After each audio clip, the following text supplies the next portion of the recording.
কেচিনৈ কপাইছে বিধানসভাৰ চৌহদো অবৈধ জুৱা বন্ধৰ দাবী বিধায়কৰ কেতিয়া সাৰ পাব প্ৰশাসন কেসল অফ হেভেনত চলা অবৈধ জুৱা বন্ধ হ'ব কেতিয়া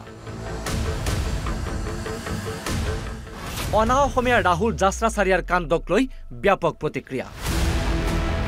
গুৱাহাটী মহানগৰী খানাপাৰাৰ সমীপত থকা কেসল অফ হেভেনৰ বাবেই সৰ্বস্বান্ত হৈছে বহুজন নিশা হলেই অবৈধ জুৱাৰ বেহা চলে কেসল অফ হেভেনৰ ক্লাবত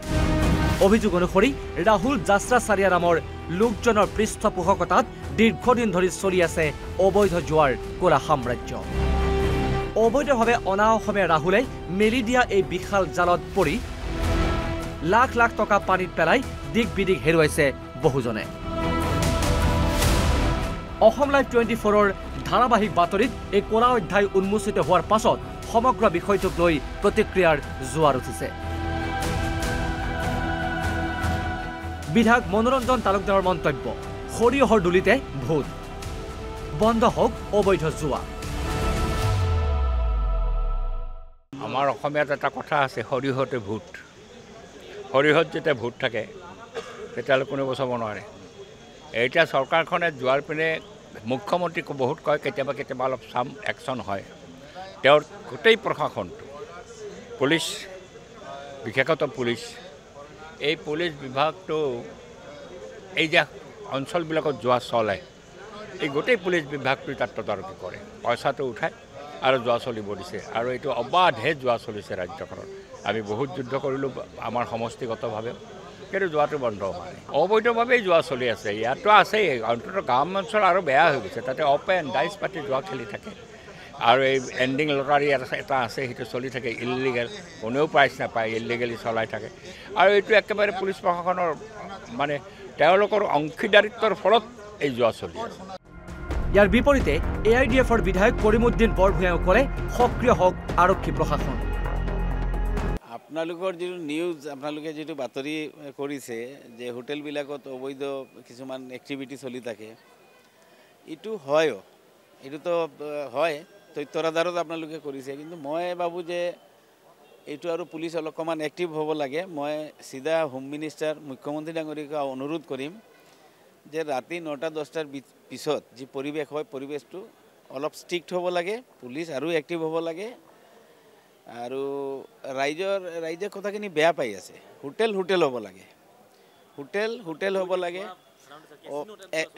এক্সেক্টলি সেইটো কৈছোঁ হোটেলি হ'ব লাগে তাত মানুহ থকাৰ কাৰণে যায় খোৱাৰ কাৰণে যায় ৰেষ্টুৰেণ্টবিলাকত বাৰত মানুহে ড্ৰিংকছ কৰিবলৈ যায় কিন্তু গোটেই বস্তু মিক্স আপ হৈ গ'লে বেয়া কিন্তু আমাৰ ইয়াতে গুৱাহাটী চিটিত দেখিছোঁ আমি এইখিনি বস্তু অলপ বেছি পৰিলক্ষিত হৈছে বৌদ্ধ সমাজৰ কাৰণে এইটো এটা ৰাতি 9টাৰ পিছত সঁচাকৈ ওলোৱাটো এটা টান হৈছে তো এইকাৰণে মই অসম পুলিচ আৰু মুখ্যমন্ত্ৰী ডাঙৰীয়াক অনুৰোধ কৰিম এইখিনি অলপ ভালকৈ চাবলৈ চৰকাৰৰ অংশীদাৰ অগপৰ বিধায়ক ৰমেন্দ্ৰ নাৰায়ণ কলিতায়ো প্ৰকাশ কৰিলে বিশুদ্ধাৰ কেচিনো জুৱা এইবিলাক অৱশ্যে নচলা নহয় কোনোবা ক'ৰবাত এনেধৰণৰ যে ব্যৱসায় চলা নাই সেইটো মই ক'ব নাযাওঁ ক'ৰবাত তেনেধৰণৰ ব্যৱসায় চলি আছে বা তেনেধৰণৰ কেচিনোৰ পদক্ষেপো কিছু ব্যৱস্থা আমাৰ নাতিদূৰত খানাপুৰতো চলি থকা কথাটো ময়ো শুনিছোঁ মই ভাবোঁ যে এই ক্ষেত্ৰতো চৰকাৰ একেবাৰে কঠোৰ হ'ব লাগে আৰু এনেধৰণৰ যদি কোনোবাই পাৰ্মিশ্যন নোহোৱাকৈ যদি তেনেধৰণৰ কিবা অবৈধভাৱে কৰিছে তেতিয়াহ'লে সেই ক্ষেত্ৰত কঠোৰ হয় পুলিচ প্ৰশাসনে এই ক্ষেত্ৰত ব্যৱস্থা গ্ৰহণ কৰিব লাগে যোনেই নহওক এনেকুৱা ধৰণৰ অবৈধ ব্যৱসায় যাতে ইয়াতে গুৱাহাটী মহানগৰীত নচলে বা অসমত নচলে তাৰ কাৰণে আমাৰ ৰাজ্য চৰকাৰো সচেতন হ'ব লাগে আৰু এই ক্ষেত্ৰত সঠিক পদক্ষেপ গ্ৰহণ কৰিব লাগে আৰু পুলিচ প্ৰশাসনৰ দ্বাৰা মাজে মাজে এইবিলাক মানে স্পট ভিজিট দি তেনে ক্ষেত্ৰত এটা যদি ব্যৱস্থা গ্ৰহণ কৰে তেতিয়াহ'লে মই ভাবোঁ যে এইটো ইয়াতে কৰাৰ পৰা বিৰত থাকিব প্ৰশ্ন হয় এই প্ৰতিক্ৰিয়াৰ পাছত সাৰ পাবনে প্ৰশাসন বন্ধ হ'বনে অবৈধ জুৱা নিউজ ডেস্ক অসম লাইভ 24